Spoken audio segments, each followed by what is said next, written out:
Di hadis riwayat At-Tirmidzi. At-Tirmidzi nama aslinya Muhammad, bapaknya namanya Isa. Muhammad bin Isa tumbuh berkembang sampai wafat di Tirmidz, dikenal dengan At-Tirmidzi. Menyampaikan riwayat dalam kitabnya nomor hadis 496. Ya, man ightasala fi yaumil jumu'ati wa ghassala wa kabbara ya wabtakara. Siapa yang mandi di hari Jumat, mandinya sempurna hari Jumat. Mandinya sempurna, dibasuh awal sampai akhirnya. Ya, ghassala itu biasanya dalam bab fikih al-ghuslu seperti mandi junub. Sempurna gitu kan? Ya, jadi teliti, rapi, ya dari wudhu terlebih dahulu, kemudian rapi dari atas sampai bawah sempurna dibersihkan. Itu ghassala. Ya, ghassala yughassilu. Ghuslun babul ghusli, bab mandi secara menyeluruh. Ya, babul janabah, bab mandi dalam janabah. Babul ghuslu, mandinya itu mandi terkait dengan janabah. Ghassala diartikan itu. Siapa yang sebelum berangkat Jumat mandi, mandinya seperti orang mandi junub, sempurna dia. Kemudian dia berangkat ke Jumat di awal waktu, mengambil saf paling depan. Ada yang nafsirkan di awal waktu, ada yang nafsirkan ngambil saf paling depan, sepanjang tidak mengganggu saudaranya. Menafsirkan saf paling depan itu, bukan Anda kemudian melihat peluang di situ, kemudian menerobos orang, sampai orang tidak nyaman. Ya, punten, saf pertama nih, saf pertama, bukan. Ya. Datang di awal, duduk dengan nyaman. Ada orang datang, berikan ke lapangan. Bukan Anda datang terlambat, nerobos saf paling depan.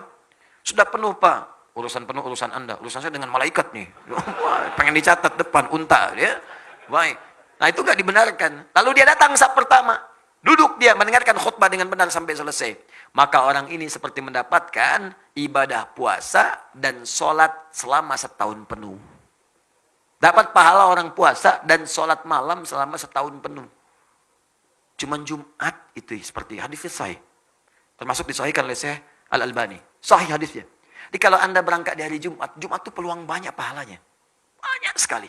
Dari wudunya, dari mandinya, dari macam-macamnya, dari berangkatnya sampai masuknya dicatat pahalanya, sampai sholawatnya, sampai istighfarnya, sampai berdoanya. Bahkan pasca Jumat pun ada doa khusus yang kalau Anda berdoa dengan benar sulit untuk ditolak. Hafal doanya? Hafal doanya? Ya. Allahumma ikfina bihalalika an haramik. Allahumma ikfina bihalalika an haramik. Wa aghnina bifadlika amman siwak.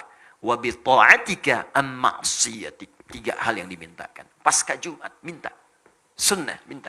Ya Allah, cukupkan aku ya Allah dengan segala yang halal darimu. Dan jauhkan aku dari segala yang haram yang tidak engkau tetapkan. Yang halal. Jadi kalau Anda kemudian berumah tangga, cukupkan dengan istri yang halal saja ya Allah. Maka akan ditutup pintu-pintu zina, pintu-pintu selingkuh, pintu-pintu yang tidak baik. Dinatap istri orang itu sudah nggak ada getaran lagi. Udah selesai, biasa aja. Dia hijab oleh Allah. Yang menarik itu cuma istri sendiri. Istri orang punya orang. Nah, ini kan kadang-kadang pasangan sendiri kayak nggak menarik, pasangan orang seperti ketarik-tarik. Punya media sosial yang ditetap status seseorang, punya media sosial yang ditetap status suami orang gitu kan. Kenapa suami saya tidak seperti ustadz ya? Suami ibu ditetapkan oleh Allah sesuai dengan kepentingan ibu. Istri saya dikasih saya atau istri orang lain dikasih suami seperti yang seperti itu. Kenapa? Karena itu yang sesuai untuknya. Itu yang bisa mengantarkannya ke surga. Partner untuk berbuat baik dalam kemuliaan. Itu poinnya. Dan Anda minta kepada Allah. Jadi Anda nggak akan bersentuhan dengan yang haram. Harta, minta yang halal. Anda akan bersentuhan dengan yang haram. Di ke kantor pun ditutup dari yang haram-haram. Bahkan kadang-kadang yang haram nggak nyampe ke Anda. Ada proyek mau bagi-bagi nih. Mau bagi yang haram. Ulah kasih saya mah soleh.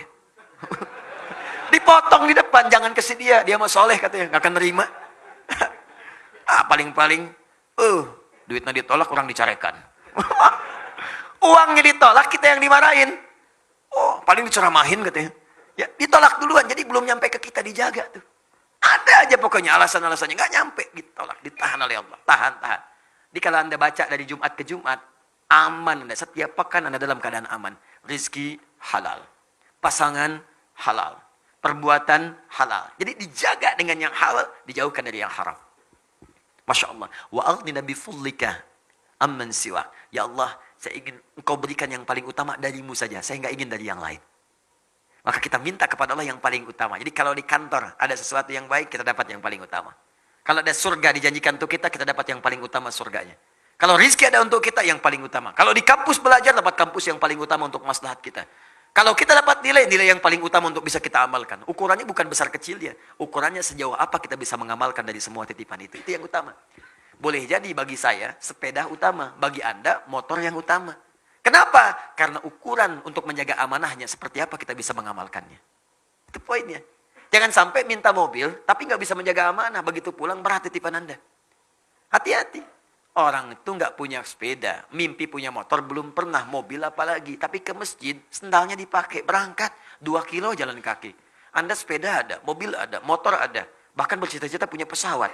Ke masjid aja nggak pernah dipakai, bagaimana hisapnya? Saya sering menyampaikan, kalau Allah titipkan amanah baru, pakai dulu untuk ibadah. Ada baju dikasih, pakai dulu untuk sholat, supaya hisapnya ringan. Pakai dulu. Ketika dihisab di hari kiamat, mulut dikunci, ditanya, dipakai apa baju ini? Bajunya bersaksi, Allahumma saya bersaksi. Bersaksi Allah, saya pertama kali digunakan oleh si fulan untuk sujud kepadamu. Ringan hisab Anda, tenang hatinya. Jadi kan kadang-kadang baju baru, udah dijahit, beres semua, pakai, pakaian pertama undangan. Dihisab kemudian, di hari kiamat, apa yang kamu lakukan pertama kali? Undangan ya Allah. Saya ngundang kamu 5 kali sehari, kenapa kamu nggak datang? Kenapa nggak datang? Apa jawabannya? Dan mulutnya dikunci. Nah, itu poin-poinnya. Ya. Kemudian bita'atika amman siwak. Ya Allah, bimbing saya untuk taat terus kepadamu dan jangan berikan saya kesempatan untuk bisa taat kepada selainmu. Dijaga tuh. Kalau wafat dalam keadaan demikian, indah. Jumat, banyak pahalanya. Nah, apa kaitannya kemudian dengan tadi, pertanyaan tadi? Hadis ini ada sebagian yang memahami, ini kan redaksinya ada mandi seperti mandi junub. Boleh jadi juga ada orang kedatangan hasrat di hari Jumat. Pengen melakukan hubungan misalnya, boleh apa enggak? Maka hadis ini memberikan kesan, boleh itu dilakukan bahkan kalaupun menjelang Jumatan. Silahkan saja. Tapi sebelum Jumat, mandi dulu. Itu maksud hadisnya. Di hadis ini ingin mengatakan, hey, bagi suami istri yang tiba kemudian ada hasrat tiba-tiba, datang ingin berhubungan seksual, tepat di hari Jumat. Ingin berhubungan, silahkan saja. Tapi sebelum berangkat, mandi dulu. Dan yang tidak berhubungan, dan yang belum menikah misalnya, ingin berangkat. Ya. Maka jangan tunggu nikah dulu. Ya, bukan hadis itu mengatakan, nggak apa-apa mandi, sempurna seperti mandi junub, sempurnakan mandi sepenuhnya, berangkat. Dapat pahala puasa dan sholat malam selama setahun. Paham maksudnya? Dan sedangkan di malam-malamnya nggak ada hadis spesifik. Nggak ada hadis spesifik. Ya. Boleh saja kalau ingin bercanda atau macam-macam, tapi hati-hati jangan sampai menempatkan sebuah riwayat tidak pada tempatnya. Ya, ayo sunnah, malam Jumat, ya. Misalnya sunnah apa ini? Sunnahnya apa? Kalau tidak ada, tidak usah diteruskan. Maksud saya bukan sunnah hubungan suami istri, sunnah membaca Al-Kahfi, sunnah membaca sholawat, ya, sunnah memperbanyak Al-Quran. Silahkan Al-Kahfian, Yasinan, Baqarahan, Nisaan, dengan Ali Imranan, silakan hidupkan malam untuk baca Al-Quran. Tuh, nggak usah kemudian jadi ribut. Wah, Yasinan, rame gitu. Terus yang lain nggak apa-apa, silakan Al-Kahfian, nggak apa-apa. Baqarahan, An-Nisaan, An-Namlan, An-Nahlan, kan? Silakan, ada masalah. Hidupkan aja, ya. Ada pahala dapatkan daripada saling mencela yang tidak jelas, itu kan?